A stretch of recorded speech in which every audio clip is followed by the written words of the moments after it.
Hi everyone and welcome to another episode of Possibilities. I'm your host, Danny Steeves, and I'm really happy to have you along today on this episode. Today's episode is really gonna be all about um interabled couples, which is um a um a topic that I been wanting to do for a while here on possibilities. Now, for those of you who are not familiar with what an interabled couple is, it's basically where um basically when one half of that um relationship is in is has a disability and the other one does not. So I'm gonna be joined by um um a couple by the name of Erin and Gift Tshuma. And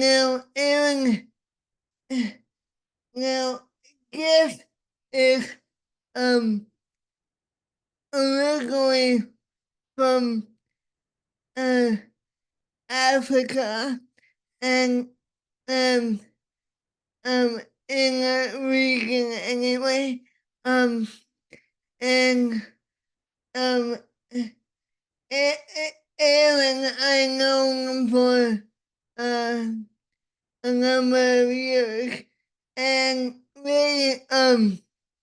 um they um just got married a no a little bit more than a year ago. And as I mentioned, Gift is in a wheelchair and Aaron is not. So I'm really um interested on how they make relationships work.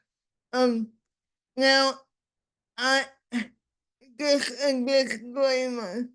I am gonna try my best not to get into any any specific details of their relationship when any of the intimate moments of their relationship, but we're just gonna talk about um relation interable relationships in general.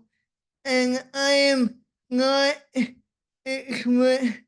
I know I am not explaining interable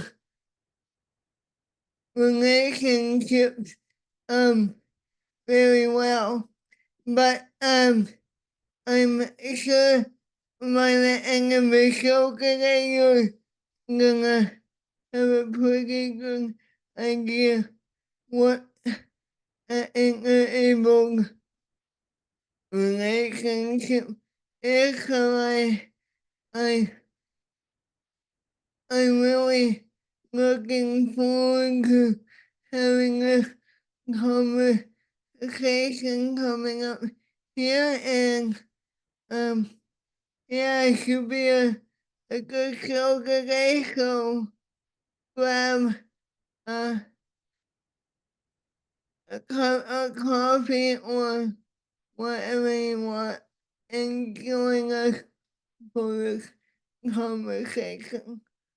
We'll, we'll be right back with Erin and Gift Tshuma in a minute. Be right back, everyone.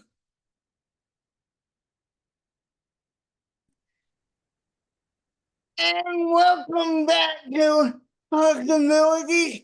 Joining me now is Erin and Gift Tshuma, an interabled couple from Toronto, Ontario.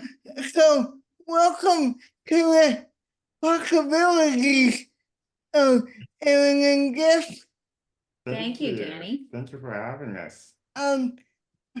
Yeah, a real pleasure for me to have you on the show. So interabled couple is a topic that I've been wanting to have on for a while now, so I am really excited. So, and I probably would start with you because when you guys when you first met Jeff, what what what was your main idea? What what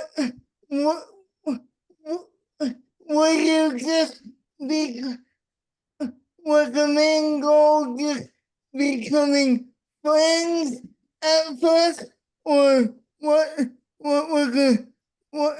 How did that all pan out?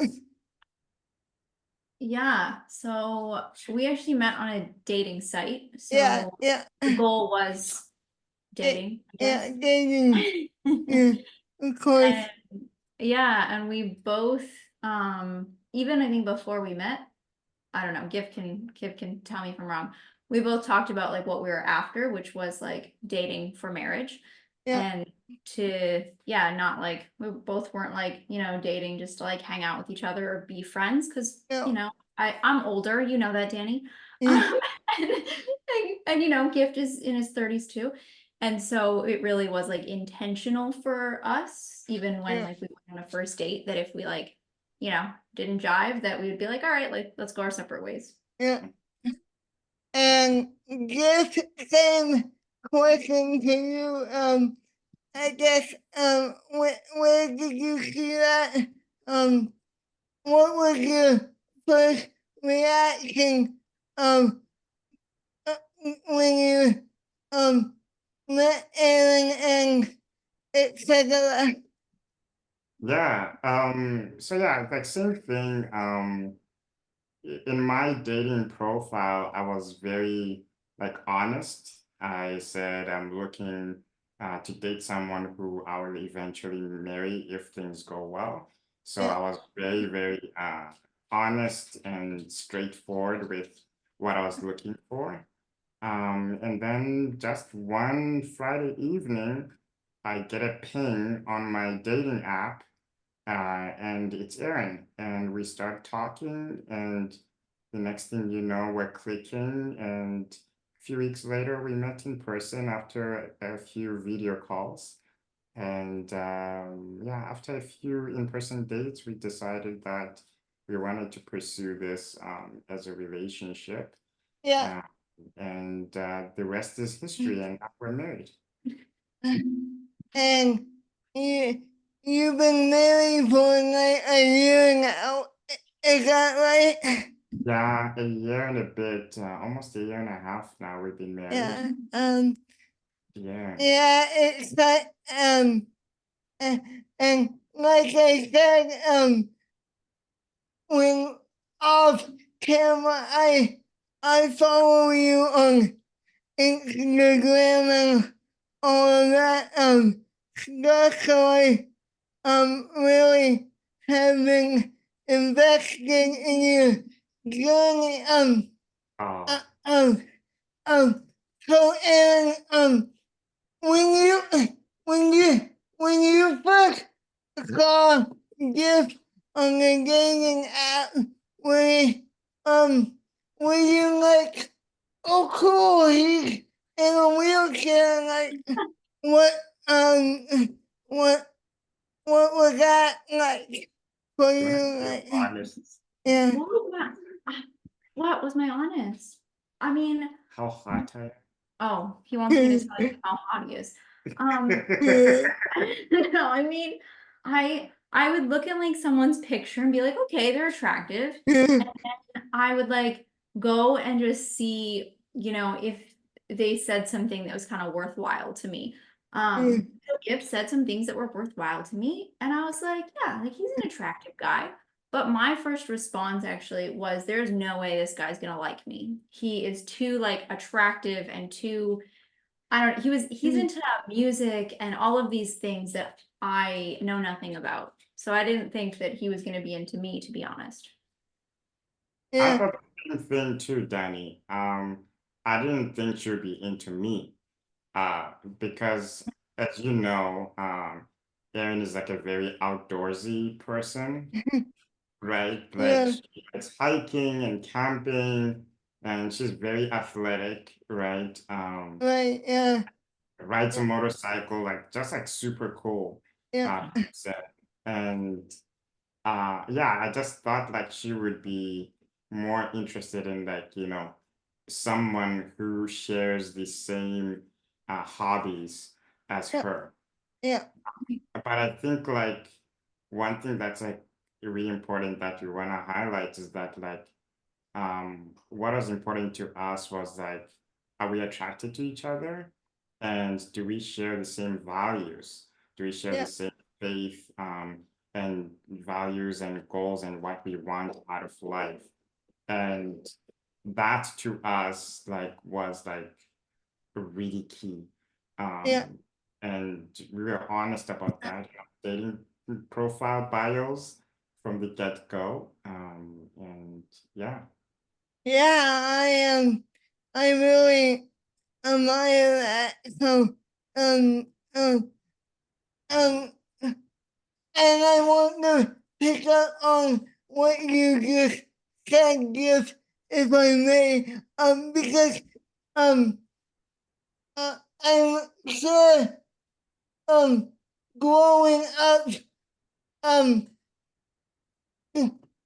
dating must have been like, did, did you have very many um girlfriends before Aaron, or what what what was your dating uh uh like Wow. life like before Aaron, Danny, if you don't mind me Danny, asking? Danny, He'd love to answer how, all of the girls that he dated, but how, tell you all the girls he dated how before. how dare you expose me in public to the Yeah, internet about my dating history? Yeah, no, I did date quite a bit, yeah, prior to Aaron, but I just never connected, with people in that level. yeah, And I'd say like, one of the things that was really attractive about Erin, one of the qualities that I really loved is that she didn't care about what I can or cannot do. Like that was not like a yeah, discussion that we yeah, had from the get-go. And with my experience dating, online dating specifically, I encountered a lot of people who were not like keen on understanding who I am or what my interests are, but they were more interested in what can I do and what can I not do. and Right.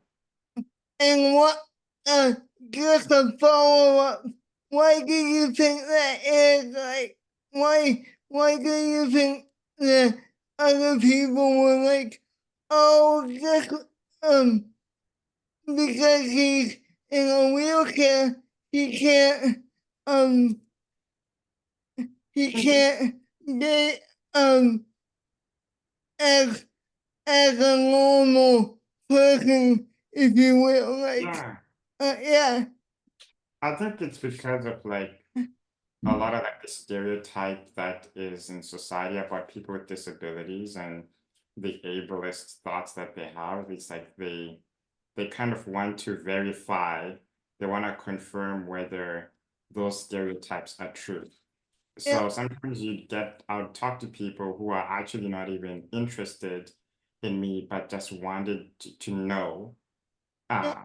And then other times people would go out on dates just to have the experience of like, oh, I dated a disabled person, or I dated someone with a disability. Like now I know what that's like, like those were like kind of like some of the experiences Yeah. that I had, unfortunately. Like, And yeah. like you, and we'll get back to that in a minute here. But Mhm. Aaron, I want to bring you in on something just a few minutes ago. Said he said that it didn't matter to you what he could or could not do. Um you just fell in love with the person, not what he could or could not do. So could you explain what what that was like for you? Yeah. I think like I like Gift for his personality, like, Yeah. and his striking good looks, yes, but Yeah. his personality and like values, and we would just like talk for hours about things. And primarily like in the beginning our relationship was virtual anyways, and so like we just got to know each other without like any form of like physical being anyways.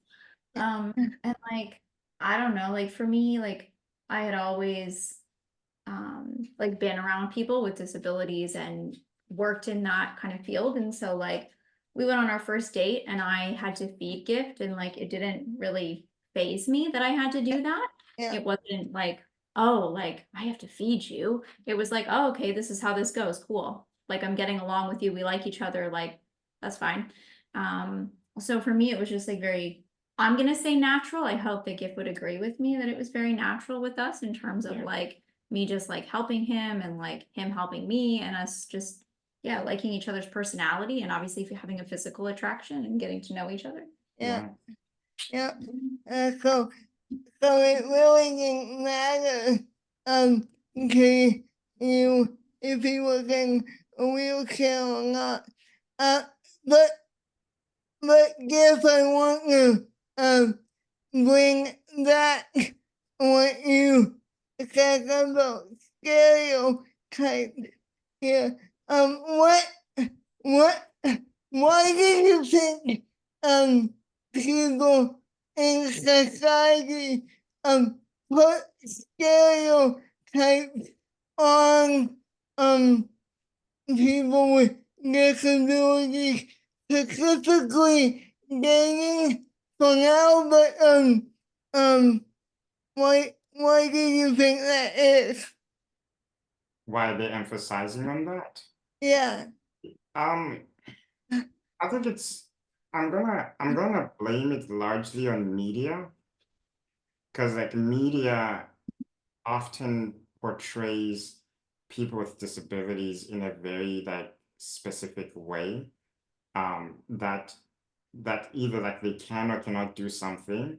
If they can do something, they are idolized as this like exceptional person, right? And I'm not saying that I'm not exceptional or anything like that, but it's just like overly exaggerated in Yeah. media. So like I can give you an example. If let's say I went out to for dinner with a friend, right? And just like one of my boys were going out for dinner, like Yeah. someone would be coming to us and saying, "Oh, that is so inspiring that you're just out with your friends doing normal things," right? Yeah. So things like that is that like there's this perception that people with disabilities should be kept shouldn't have normal lives, but should be kept in like institutions, should be shouldn't be out and about in society. Like there's just like they're still kind of like stuck in the old days of how disability was perceived. And Yeah. movies, when there's a positive side of disability, it's often like super exaggerated. And Yeah. those roles are often done by people who don't actually have a disability. It's people Agree. Yeah. And acting as, yeah, yeah. Go ahead. yeah, so like that further emphasizes that like, oh, they couldn't even get an actor with a disability who has the ability to act, Yeah. so this like vicious cycle that's happening within media that's not helping society come to grips with like Yeah. how they Yeah. with disabilities. Absolutely. And we will get that. Um. Like this on the topic of being inspirational. Like, why do you think people in society think that people um uh and I'll ask you this too, and both of you can jump in here if you want.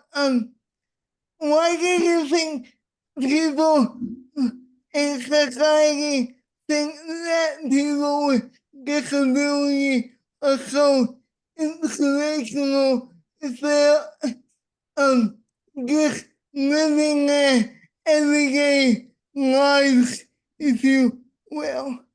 Like, Good, do I take this one?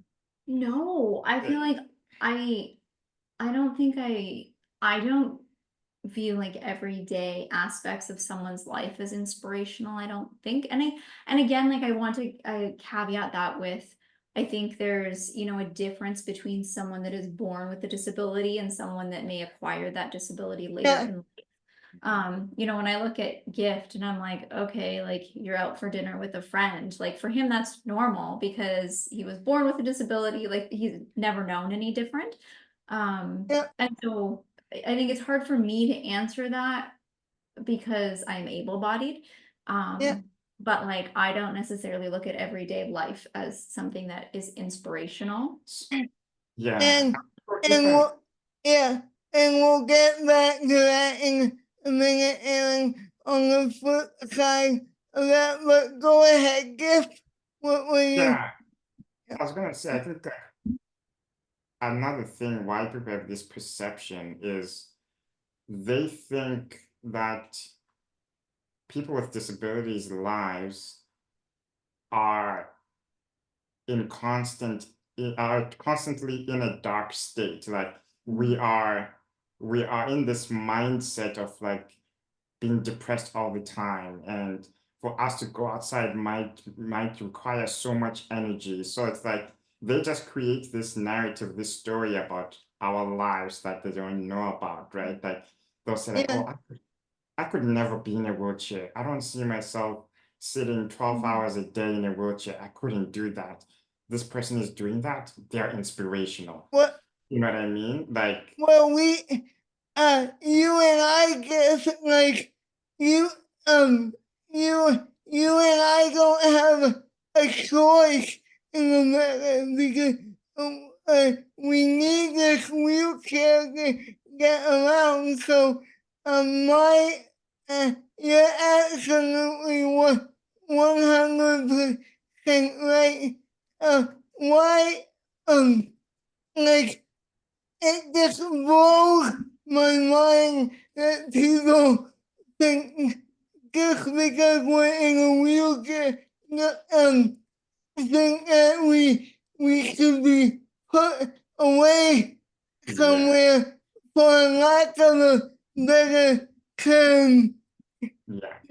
And can I add something, Yeah, if it's okay? yeah, I also there's this idea that like everyone who has a physical disability had a car accident or they had some injury that made them to be in the state that they're in, right? Like some people don't even think that, like some of us, we were born like this and we don't know any other life than the life that we have. So any action or any type of lifestyle that we choose to have is normal to us because we have naturally adapted to a way of living that doesn't require any effort.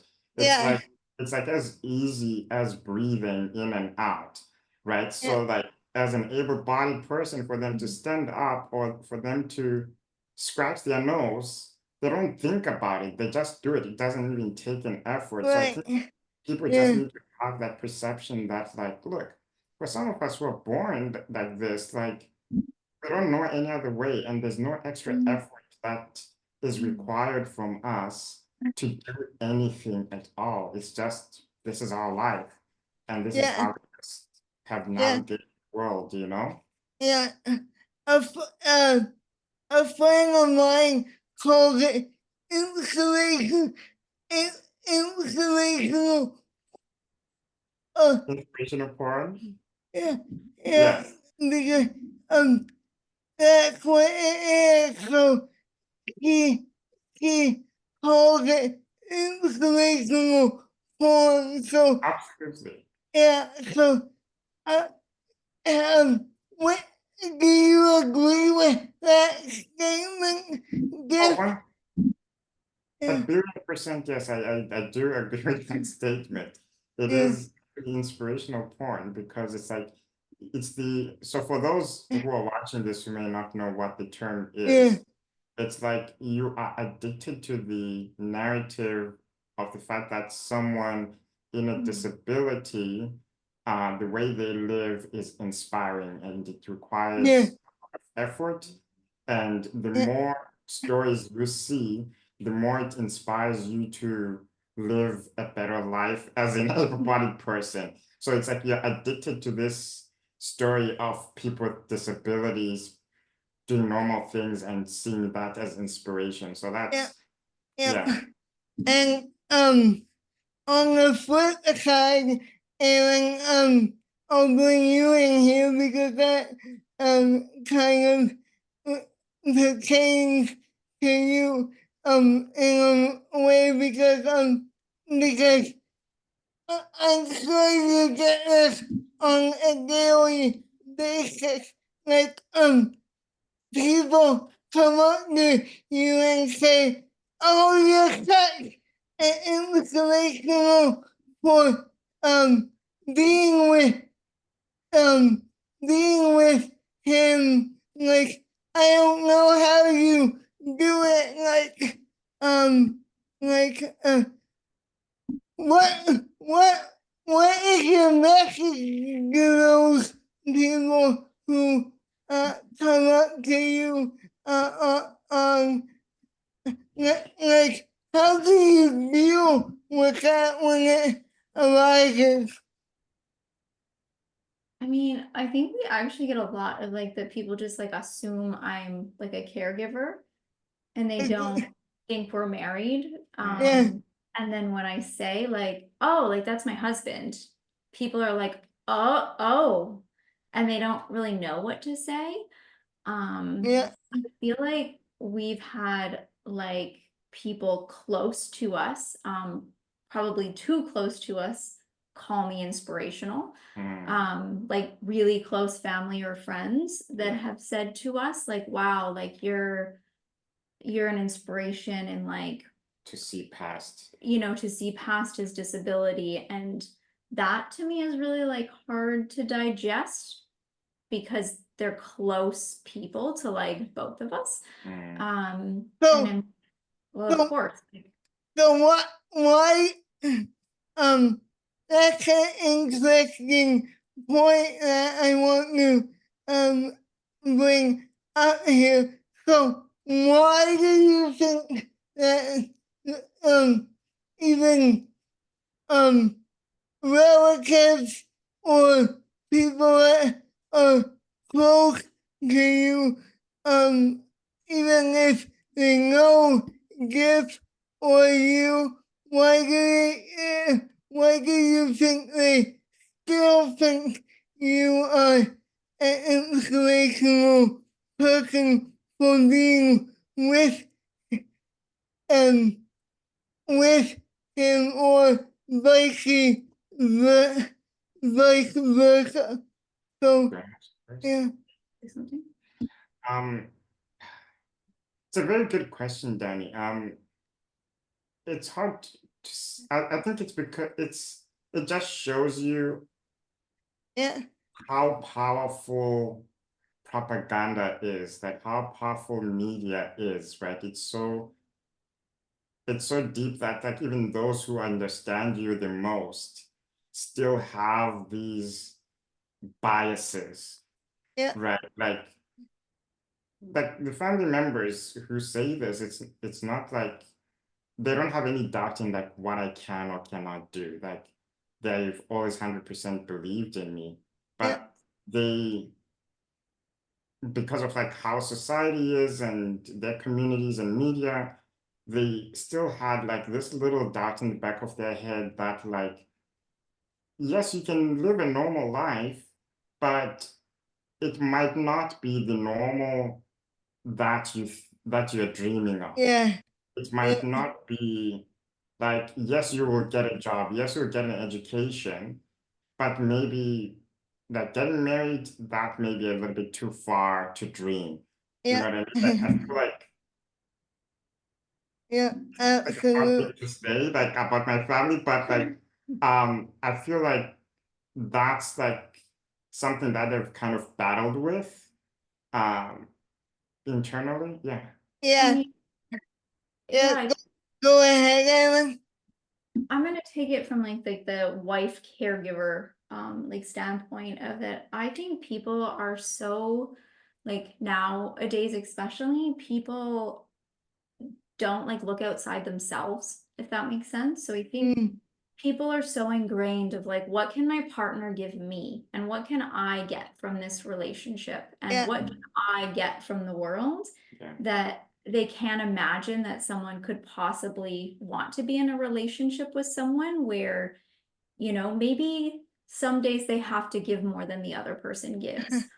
Yeah. Or like that idea of like, I'm well aware that like every day forever, like I'm gonna have to help Gift with his physical needs, but they don't understand that there's like reciprocity there and that we give different things to each other. So Yeah. I think it's more from like the perspective that people can't like imagine thinking outside themselves and their own needs, that they could, think about someone else's Yeah. needs on a daily basis.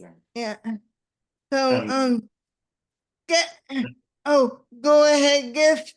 no, I was gonna say like, and I guess like they can't imagine thinking about that from an early stage within the relationship, right? Yeah. Like, because most people think like, oh, I will have to take care of my partner when we're old, like, 70s or something, so yeah. Yeah. Um getting getting away from dating for uh a little bit dating in marriage, I guess. Uh Gift, I wonder if you might share with my viewers a little more about you and where you grew up and what your disability is, and we'll go from there. Mhm. Absolutely. Um, so I was born in Zimbabwe, um, and I lived there until I was like 12 years old. And I have four siblings. Three of them are able-bodied, and one of the sibling is in a wheelchair, has a disability.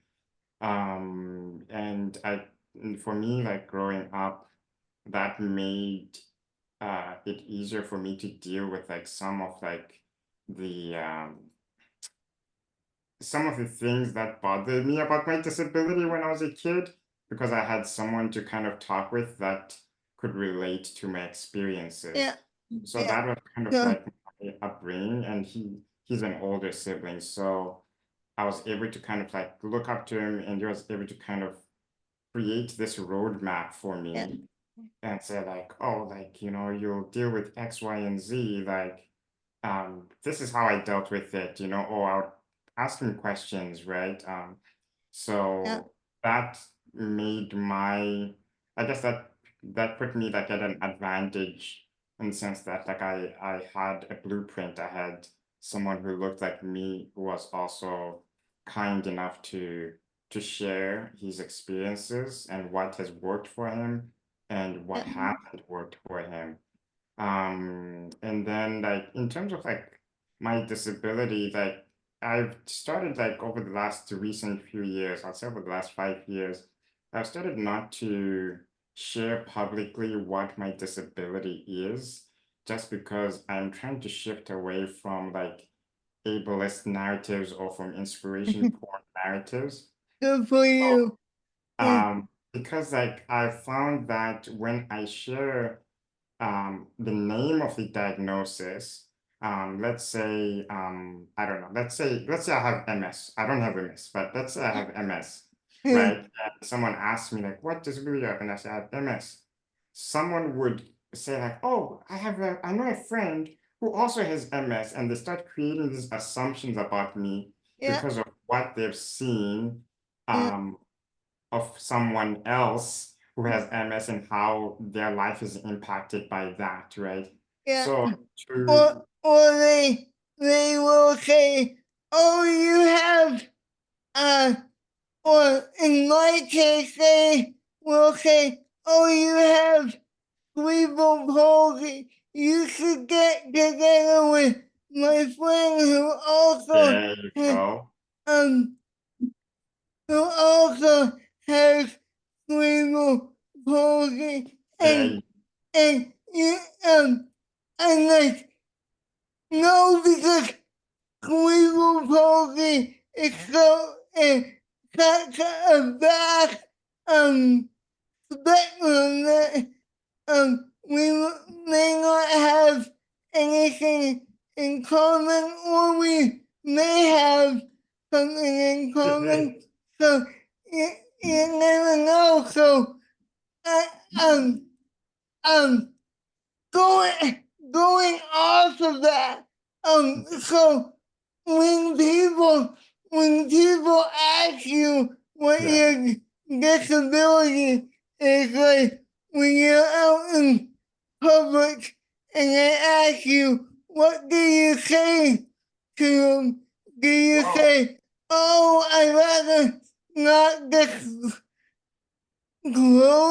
that, yeah. or what do you say? If I'm to be honest with you, Danny, it depends what mood I'm in. Okay. If I'm in a good mood, if I woke up in the right side of the bed on that day, I will say, that's a bit private. I rather not share that. And then I'll add and say like, I just have a medical condition that affects my muscles and I cannot walk, and I leave it at that. Um, and if I'm feeling lectury, I might say like, oh, like, how like some people might not share about like their personal health issues, right? Like this is kind Yeah, of like the same thing when it comes to the diagnosis of my disability. yeah, So that's on the good side. yeah, On a bad day, I would say that It's none of your business. it's none of your business. Yeah. yeah, There's nothing wrong with me. Yeah, I'm like, yeah, it's none of your business. Please do not ask that. And I shut it off right away like that, right? yeah, And I gotta say, it's not the most effective way because I believe in education. I believe that like people should be educated, yeah, and I yeah, don't want people to have these perceptions that like people with disabilities are jerks. You can't have honest conversations with. You know what I mean? And yeah, I'm not saying that people with disabilities have a responsibility to educate people by no means. But I think on those bad days, I need to be reminded that I can still be firm but kind yeah. in the words that I choose and how I express that. So, let's say you are in a, a guilty, silly you like, and someone can look up to you and say, "Oh, what's your disability?" If you're feeling like joking with them, what do you say? I usually just, I don't know. I've never said it in a joking way. I usually just say like, oh, I'd rather not share that, but Yeah, thanks for asking, you know, like, yeah, because yeah, I'm not, the thing is like, yes, I am witty, but I'm not that quick on my feet, you know, yeah, I'm not that yeah, quick to come up with an answer right away. So yeah, my response is like, you know, like the responses that I've given you, it's like, it's things that I've thought about for a while yeah, that like I'm able to now like articulate them in my sleep, you know. Um, yeah, that's kind of that's kind of like where I'm at and how I've grown in the last 5 years, because that was not the case prior to that. Um, yeah, but yeah, one last thing, I'm talking too much. One last thing I yeah, would say, Something new. if if there's kids, if it's kids, I will take the time to educate, even if I don't disclose what my diagnosis is, because I feel like with kids, that's like the perfect time to change the narrative of how they view people with right, disabilities, yeah, yeah, normalize, yeah, and to normalize how like they view people in general who are looking different than them. yeah. Mhm. And Aaron, um, in the past year, what have you been, year and a bit, I guess, since you, been married or a bit longer since, let's say, since you met this, what have, what if someone comes up to him and says, what is your disability? And he says, um, well, how do you react to those people, as, his wife or, care, caregiver or what have you? I think, and I think I always wake up on the wrong side of the bed for that question. I don't, I need to do some work on being like nicer about my responses. I think. Um, I've had like people ask like, oh, like what's wrong with him? And I'm like, nothing. Like, what's wrong with you? But that's my sarcasm, and I'm sure Danny, maybe you remember some of my sarcasm, but I think like I'm trying really hard to be a little more like compassionate with people. Um, and I think often people say like to me, like, oh, what happened to him? And I'm like, nothing, like he's been like that since birth. Um, yeah, I think I have less patience for it than Gift does. Unfortunately, I think I go into like, I don't know what you'd say. Defense Yeah, defense mode. mode. Do you go into defense mode? Do you get defensive? I definitely do. I think I've been like, and I uphold Gift's privacy and that like I would never disclose his diagnosis either because I know Yeah, that's something that he doesn't want to be diagnosed. So I will often say like he has a physical disability, he has a neurological disability, his body or his muscles, but won't actually talk about his diagnosis or yeah, anything like that yeah. as well. Mhm. But we'll say like, oh, like he's never known any different. He's been that way since birth, or like, No, yeah. yeah. And like, I think there's one thing to add, like, you know, Yeah, if I'm close to you and we have a relationship, you know, you're my friend or whatever, like in time, I will like disclose that, right? Like, so like I'd say like some of my friends actually know my diagnosis, right? It's yeah, yeah, basically like you know, like what are you willing to share in terms of your secrets to whom based on right, relationship that you have. Like it's yeah, kind of anything in yeah, life. Yeah. yeah, absolutely. Okay, I want to switch gears a little bit. You just got back from a trip to North A- Africa, etc. Um, so I want to spend the next few minutes talking about accessibility in and whatnot. So first of all, where did you go and for how long were you gone first of all? I'll answer because I can answer that one and Gift talks too much. Yeah. So we went to South Africa, to Botswana, and to Zimbabwe, Yeah. and we were there 3 weeks. So we spent about a week in each country overall. And that was because Gift was born there, or what was the reason for the trip? Yeah, so he has family in all 3 countries. Yeah. So we were there, his brother turned 50, so we were there for that. And then we saw some other family in Botswana, and then we actually had a third wedding in Zimbabwe. So Oh we just yeah. 3 weeks with a lot of different family in all 3 countries. So yeah, the main reason was Gift hasn't been back in 10 years. And I had never met 2 of his siblings Yeah. and any of his extended family or our nieces or nephews. And And to a honeymoon. Oh yes, and it was our honeymoon technically. yeah. And Gift, how was that for you being back in your home home homeland, if you will? Yeah.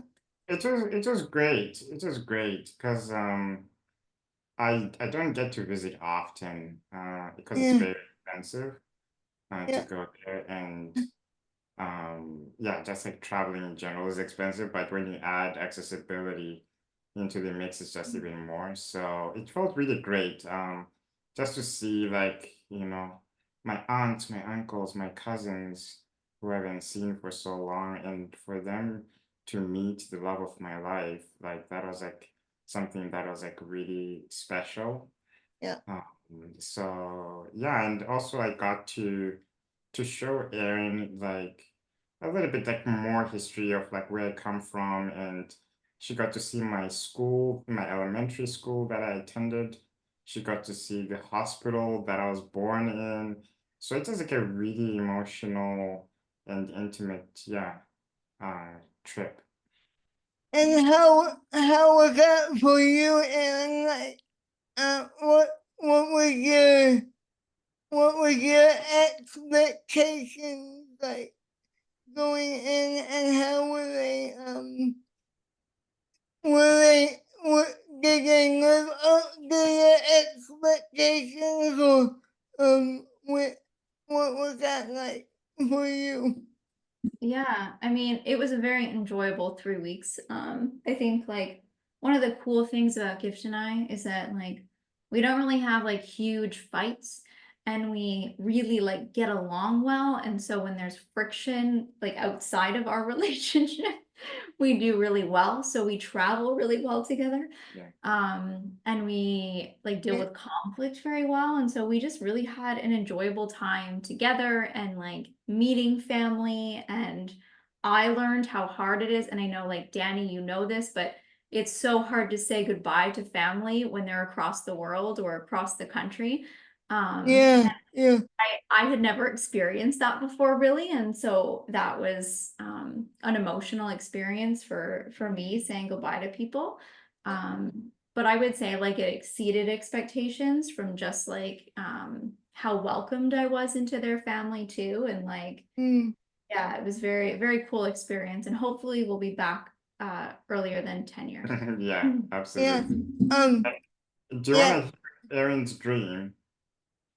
So, so Erin's dream was to be greeted at the airport by family. She's never experienced that, and she got to experience that when we landed in South Africa. Cause she always like sees like people like whenever she goes to the airport, she sees people like embracing, like hugging when they arrive or when they leave. So that was Yeah. kind We of got to experience like people that I'd never met, like embracing me yeah and being like, "Oh, it's so good to meet you," which was just lovely. yeah. Uh, yeah. Yeah. I was gonna say, was that weird for you to be so welcome by people that you haven't met before? Like, yeah. Was that weird for you, Aaron, or was it easy? I mean, I had met some of his family, like his mom is really like that. Like she just like will hug anyone and love anyone. Yeah. And so I think I like expected it a little bit. And Yeah. I had talked to some people. Like I had talked to like his brother On a and his video. sister on video and some of my nieces and things. So Yeah. that piece was good, but also there's a language barrier, so that was hard in moments, but it Right. was Yeah. good. Yeah. So, going back to the accessibility piece, for the remainder of the time here, like, uh, how was the plane and and etc. And you're already laughing, so I will turn that over to you now. So yeah, I would like to say that on board, on all of our flights, the in-flight people were phenomenal. The crew, Like yeah. beyond, like just lovely, helpful, amazing. But the airport staff was a whole different story. Like just like awful.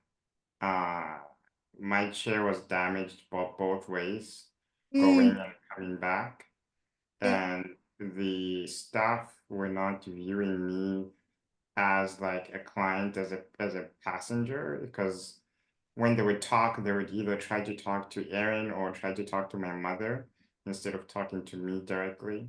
Uh, at one yeah, point, at one point, Erin actually got really mad, and said, "You can talk to him. He has a voice," you know.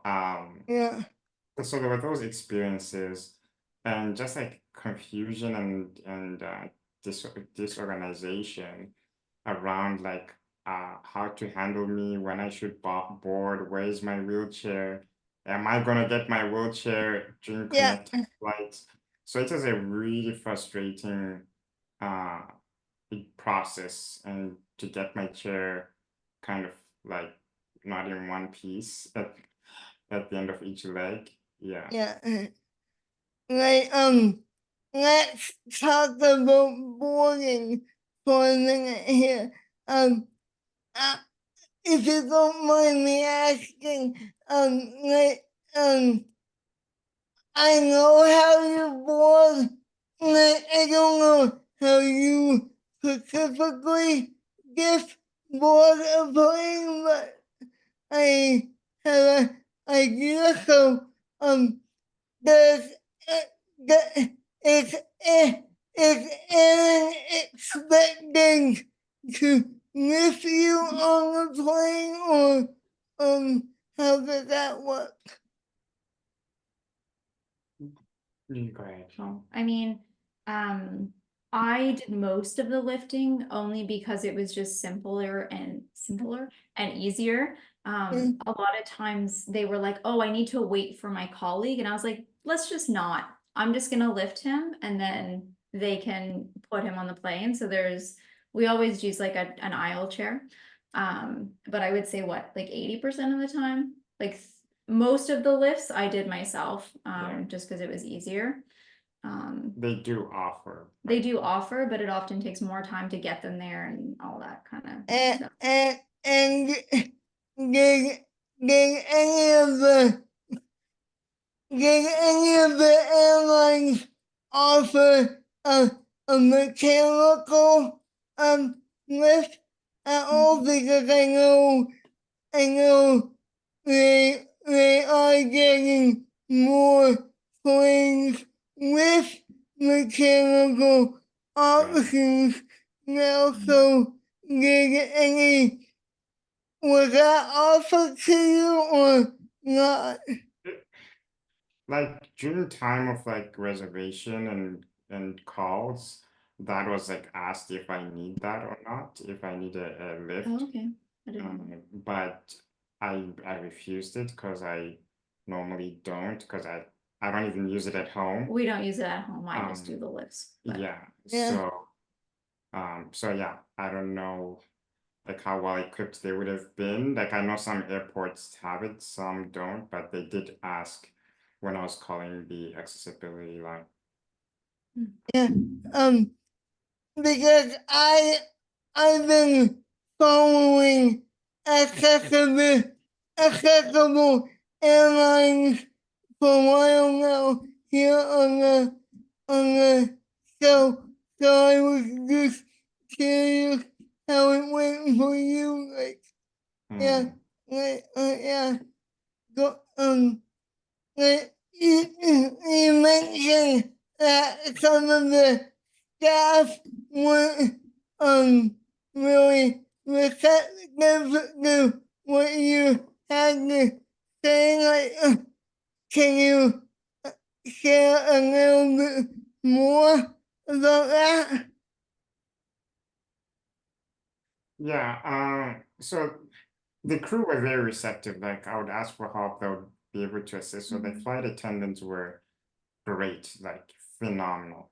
They were actually more useful than the airport staff in terms of like my access needs. Like for example, in one of the flights, I was able to talk to one of the crew members, and I asked if I could have my wheelchair at the during layover, and he was able to call in the airport and make sure that my chair was there.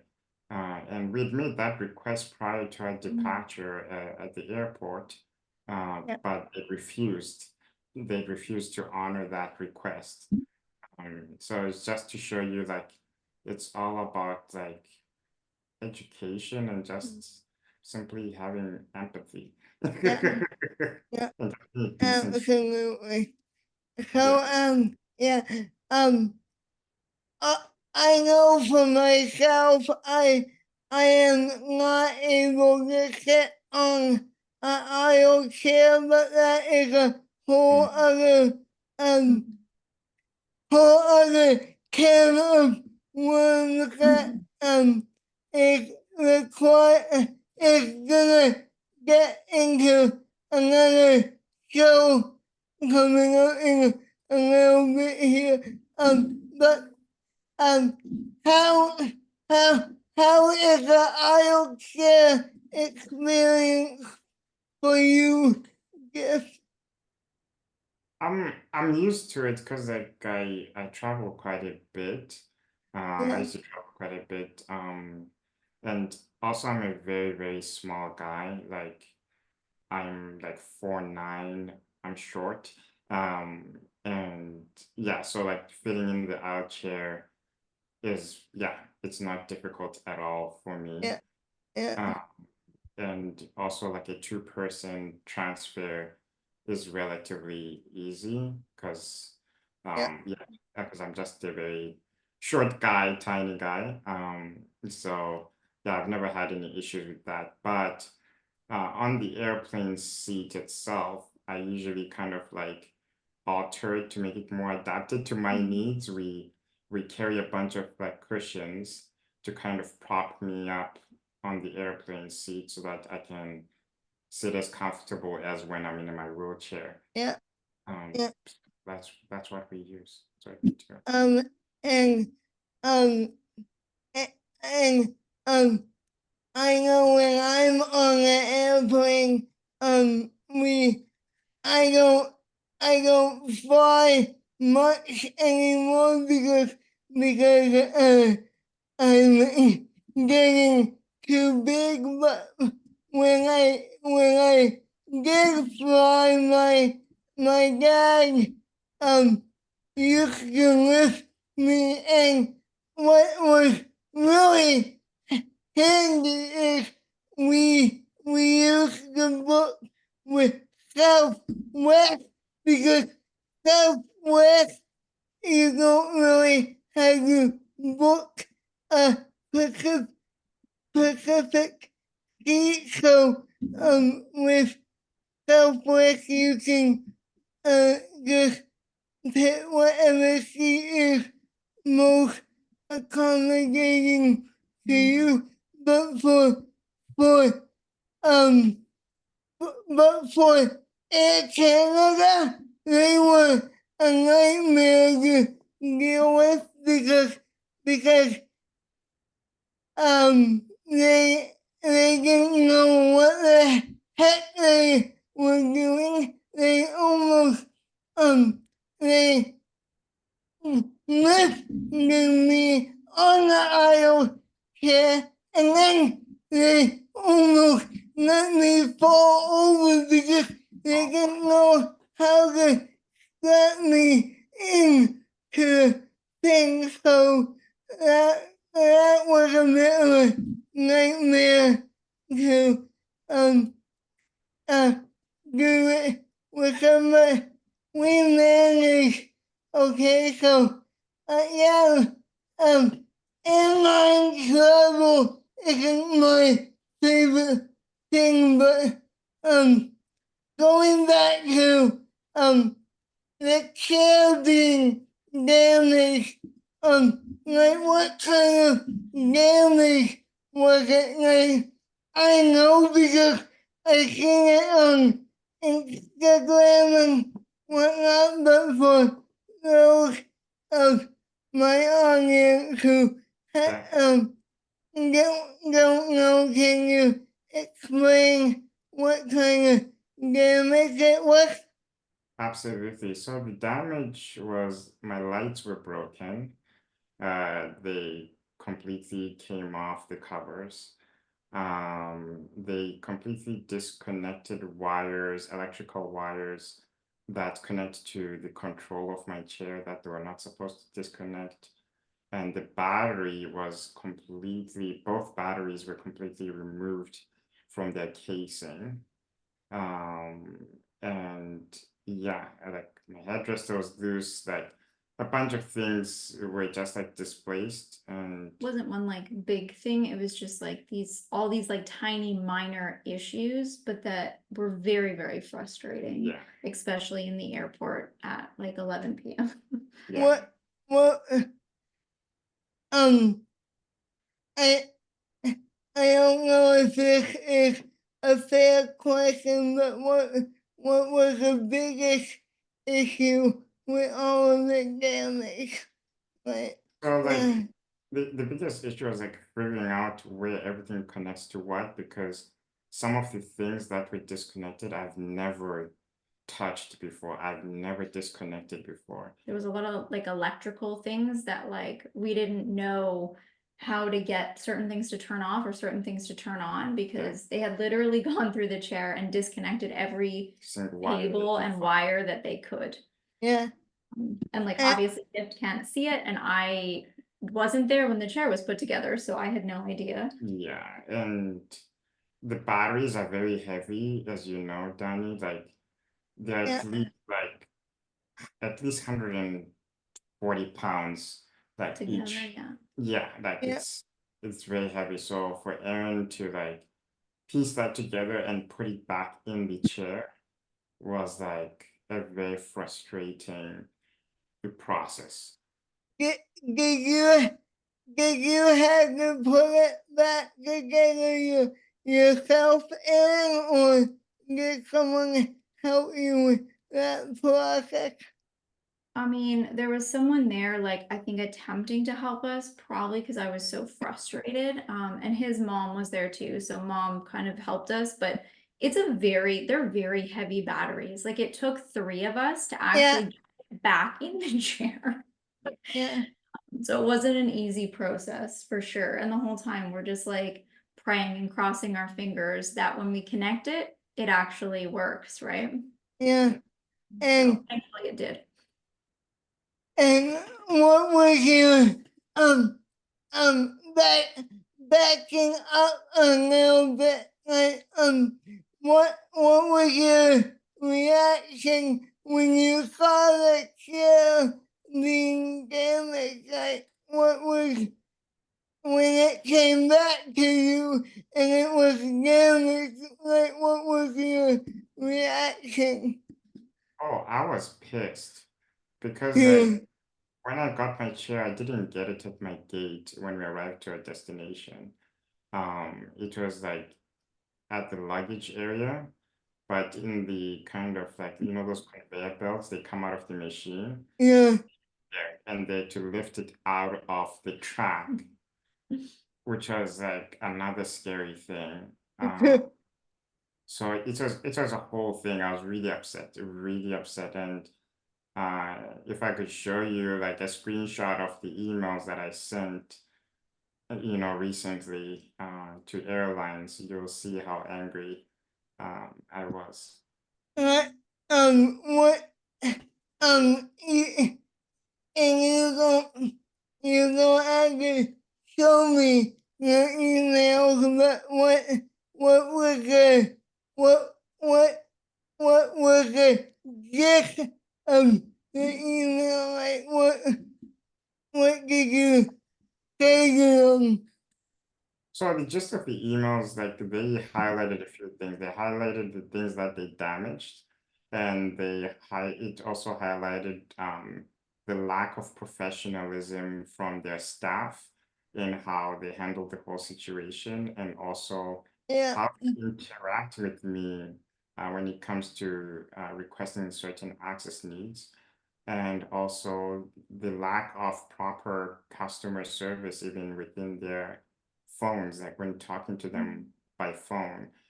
So it was like a newsletter.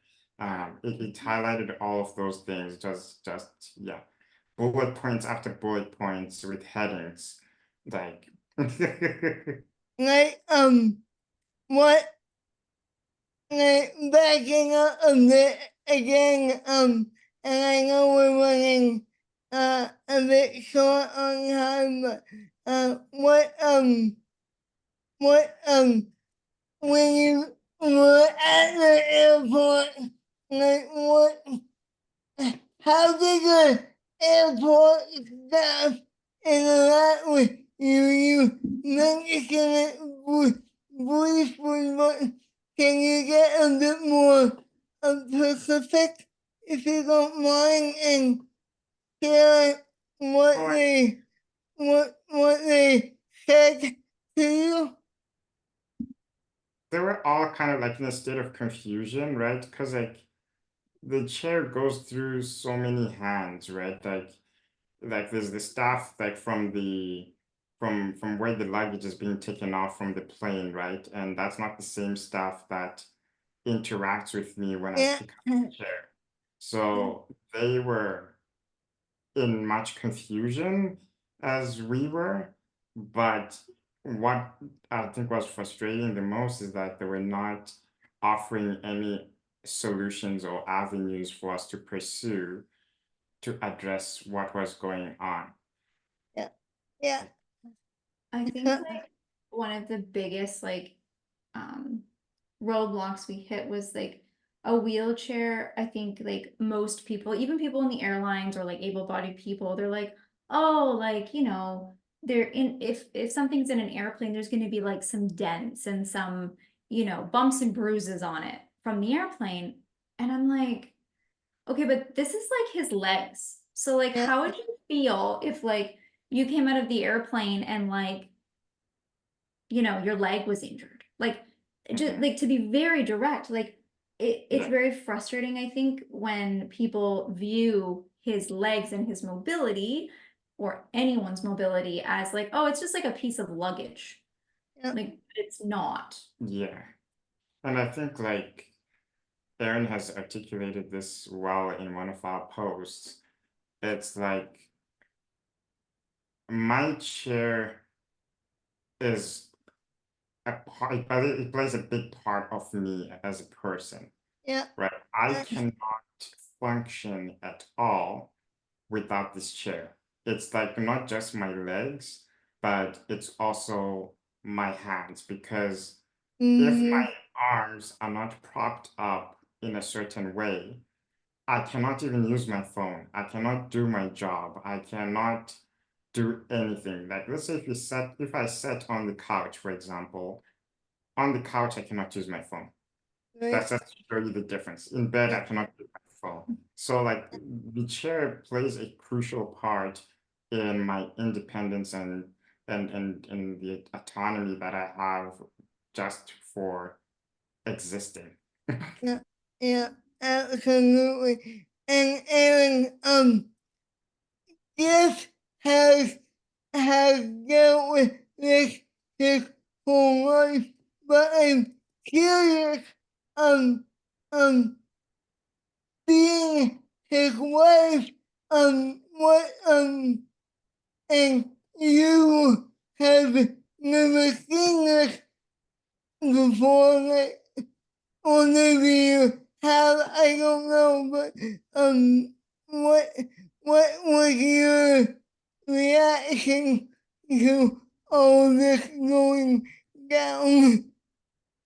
I was very frustrated. I'm like myself an anxious flyer, and so Yeah, all of this like just piling on was not helpful. And like yeah, I frustrated, and also like I'm like, that's my husband. Like he's a person. Like those are his legs. Like figure yourselves out. Like we're going on vacation. Like, let us do that.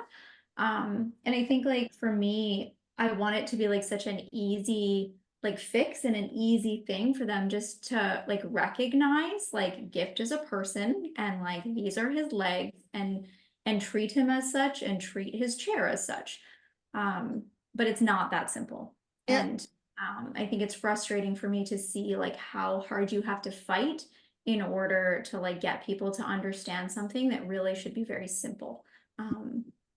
Yeah, because like with us, it's very simple, and it seems like with the rest of the world and with airlines, it's not as simple. So, yeah, it was frustrating, I think, more than anything. yeah, uh, yeah, I can't imagine, um, yeah, you meant am going to highlight one of your Instagram stories, and I think you mentioned that Gift was on the phone with the airline for like 5 hours one evening trying to get the accessibility needs taken care of. Like what was that experience like for both of you? Ruling. I mean, I just did my own thing. He was on the phone, but Yeah, Because like even though I got confirmations, because we took different airlines for our trip. So yeah, even though I got confirmations from the different airlines we took that like they have my accessibility needs confirmed, I still triple checked because I know that the broken telephone is gonna happen at some point. Like there's always gonna be a broken telephone. And lo and behold, like there was a broken telephone because some of the communication was not received by certain airlines, that I'm actually someone in a wheelchair and that I am traveling with my wheelchair. So yeah, so that's why I spent all those hours on the phone, trying yeah, to make sure that's met. Yeah. yeah. Um, yeah, absolutely. Um, And what do you I'll, I'll ask you both this, but what is it gonna take for airlines to finally get the message that they need to do better when it comes to accessibility? Just I'll start with you. Like, why does it take like such a long time, you mean, for them to? Yeah, yeah. I think it's because this is just my personal opinion. There's no facts attached to this, by the way. But I think it's the fact that a lot of people with physical disabilities have experienced such bad experiences with air travel that like now they don't receive too many requests of like people with physical disabilities traveling, and they have become laxed with following protocol, following regulations, and they become reckless with our needs and not take them seriously. That's just like my presumption. There's no fact attached to that, so I'll leave that for you to fact check and add it in your comments in your video there. But that's just my presumption. And what is it gonna take for airlines to change their attitude in the long run? Like what is it gonna take for them to say, okay, we need to be taking a serious look at this, and it needs to be done now. Like I know for myself, I think it should have been done a long time ago. But what is it your opinion on that? Like what's it gonna take for airlines for them to wake up and smell the coffee, if you will? Yeah, I think it's already kind of starting because more and more people with physical disabilities are reporting their negative experiences. Yeah, And airlines or big companies in general, they hate embarrassment. They really value brand, they really value how they're perceived on a global scale in the media. So I think like the more of us tell our stories, the more of us share our experiences, I think the faster we will start to see the change.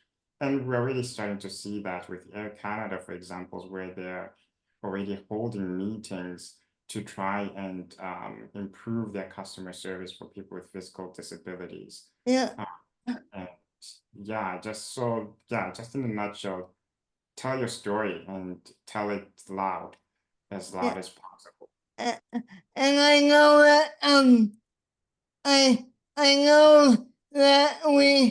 I know that I did this major story on this a few episodes back. So if you want to go back and watch that episode, I did a deep dive on air accessible travel. So yeah, you can go watch that if you want to, but Aaron, I'll ask you the same question, and then we'll wrap up shortly here.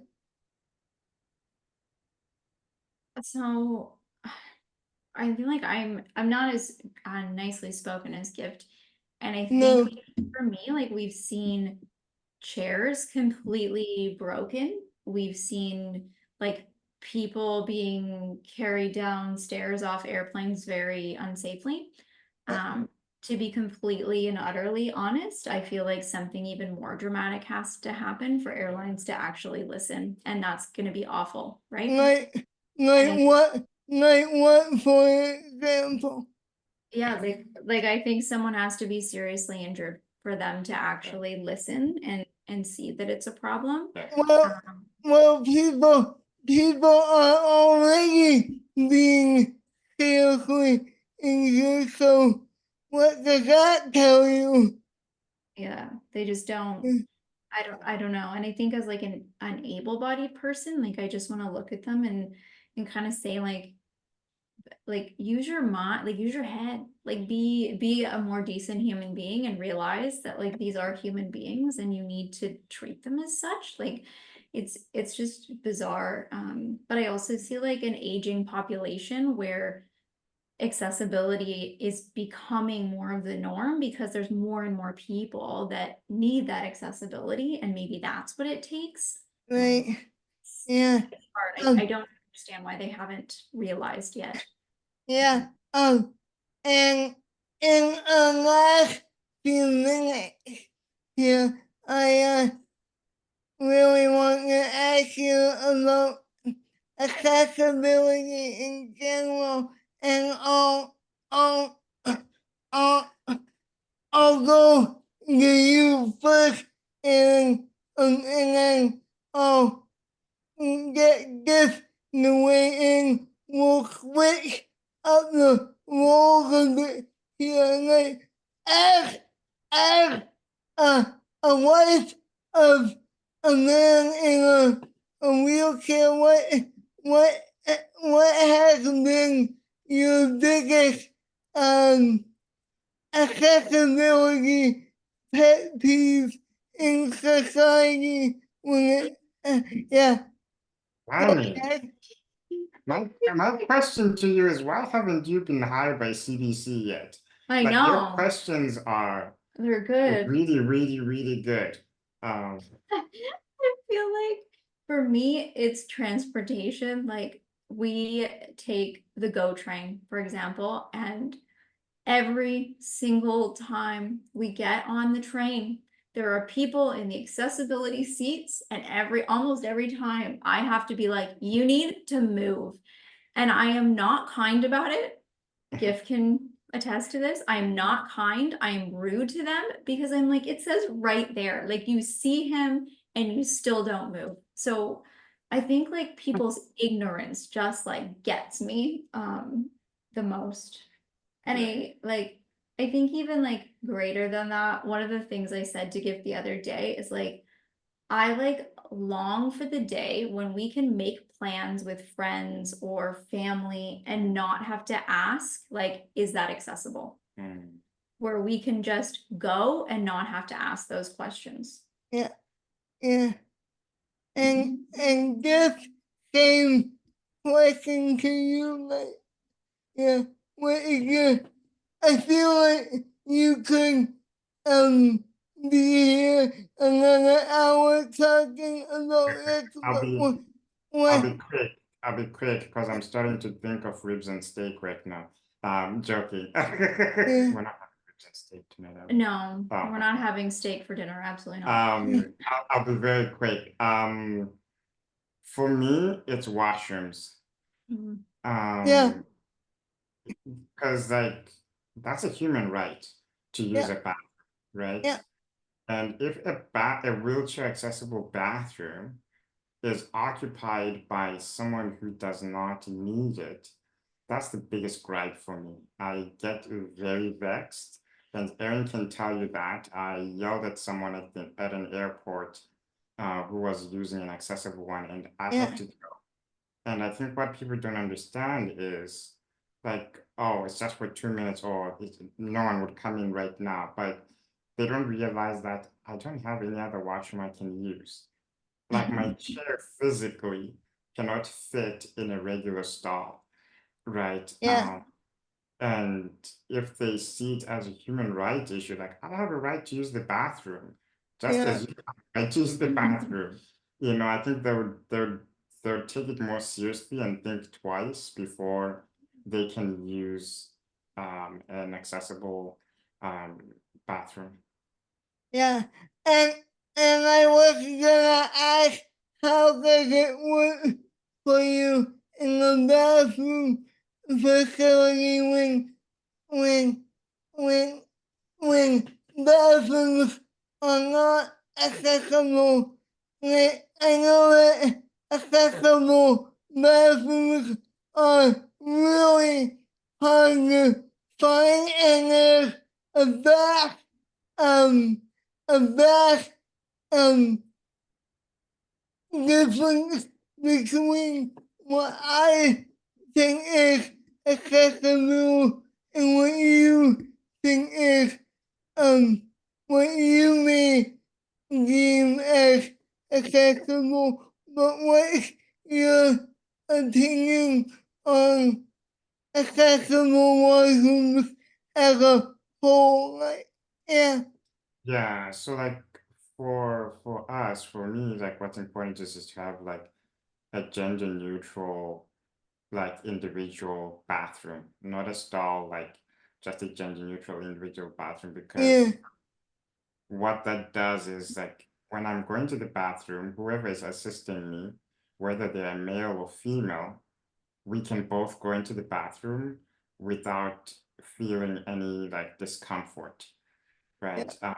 There are situations, there are places where Erin and I would go, and they only have like stall-like bathrooms that are gendered.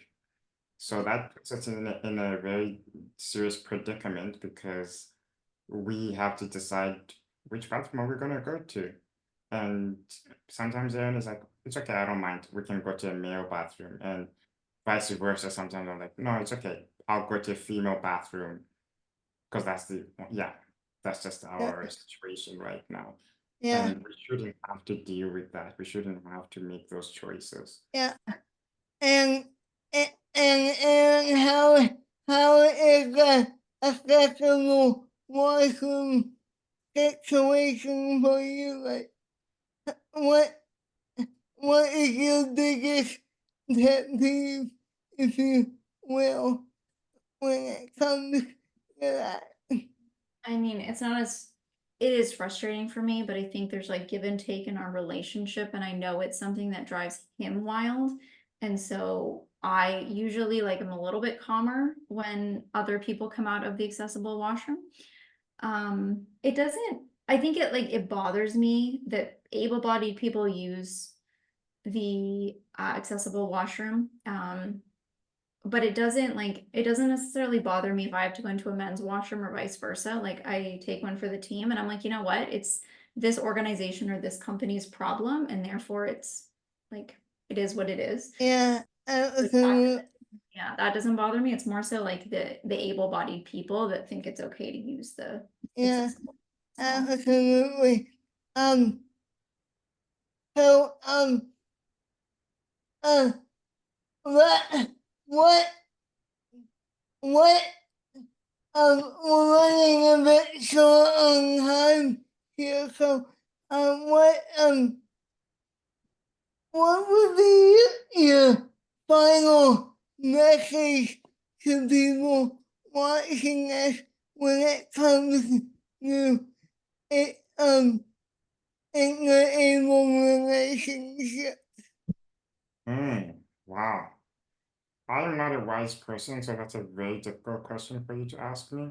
Yeah, I think like in short and simple way is like be honest and true and don't overcompensate.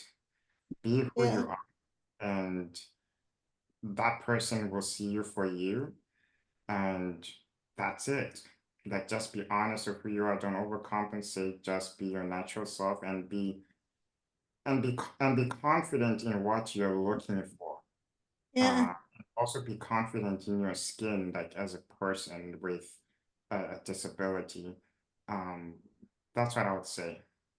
But, but um, what I'm getting at is what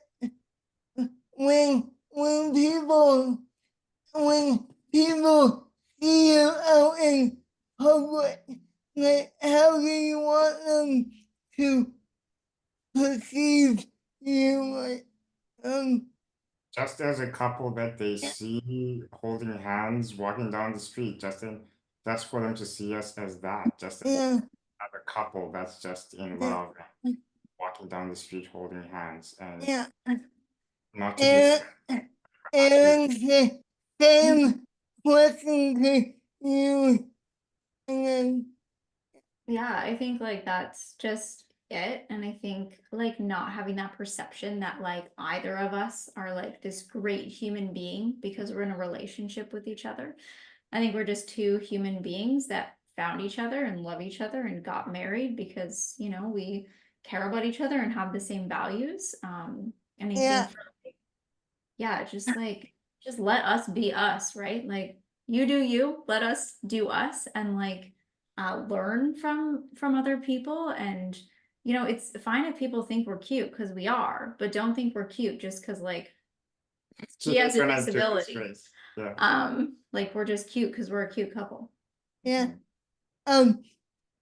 What I keep coming up with more questions for you guys. So Well, this gives you a reason for you to invite us back yeah, for another episode in the future. yeah, so I absolutely will. What this I'm sure you get this all the time, but when people treat you like a little kid, because I'm sure you get that all the time, like what? Johnny, you're funny, man. Yeah, yeah, yeah, I feel like you speak from experience. yeah, Like I think it's really annoying because like I look young, yeah, you know. But no, honestly, I think what peeves me the most is when I'm in spaces that advocate for people with disabilities and they assume that like I'm an 18-year-old, where in fact like no, I'm like a 34-year-old man. You know what I mean? Like yeah, and I feel like I have like less grace and patience for people or organizations that should know better, that are already within the disability community. yeah, yeah, absolutely. And um, uh, same question to you. How do you react when gifts get treated like a little kid or less than he is, or what have you?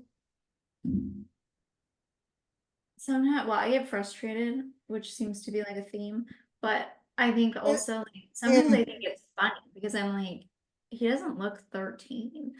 But then I also like wonder what people think about us because I'm like, it's not like I'm his mom. Like most people wouldn't assume that. So I don't like sometimes I'm like, so what do you think like we are? Like we're holding hands, like you think this is a 14-year-old.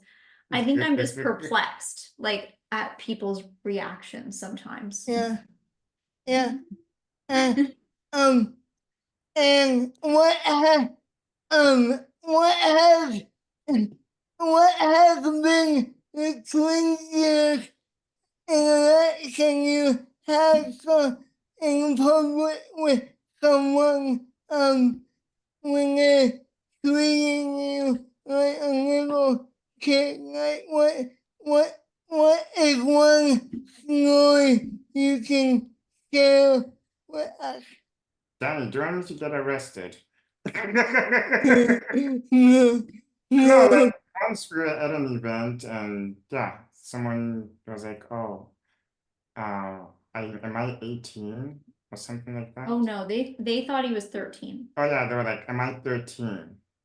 And I'm like, Yeah, I am." Like, I'm not. Like, I'm 34. You know, like, I think it's like sometimes people don't see us as like a person; they see a wheelchair and assume and infantilize us immediately, right? Instead of seeing us as a person, right? Like and actually like observing like, oh, like this looks like an adult. This looks like a kid, you know what I mean? Yeah. So it's just people just jumping into their own conclusion. Yeah. Yeah. Absolutely. Wow.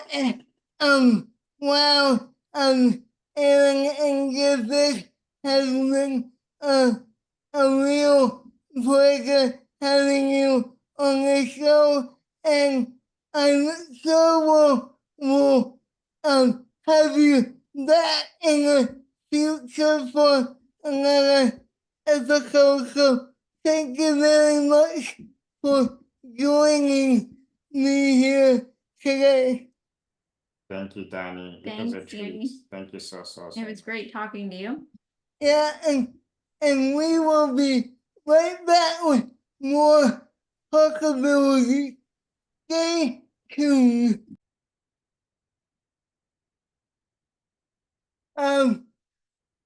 Wow, wasn't that a great interview?